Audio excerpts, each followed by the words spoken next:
Welcome to Not Milk Never Milk. Subscribe if you're lactose intolerant. In this video, I will explain how to make a man-made island using an easy method. First, selecting the right location is crucial. You'll want a shallow, sheltered area, perhaps with water depths of only a few meters, to minimize construction challenges. Always consider the environmental impact and local regulations, as these are vital steps before any physical work begins. A stable seabed foundation is also essential for long-term island integrity. Once your site is chosen, the next step involves building the island's foundation.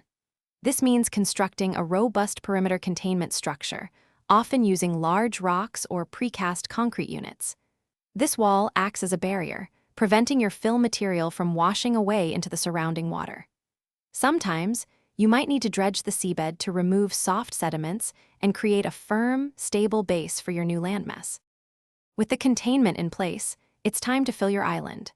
You'll transport and deposit suitable materials, like sand, gravel, or even crushed rock, into the enclosed area. It's important to compact these materials in layers, perhaps in increments of 1 to 2 meters, to ensure the island is stable and won't settle unevenly over time. This stage also allows you to begin shaping the island's surface to your desired contours.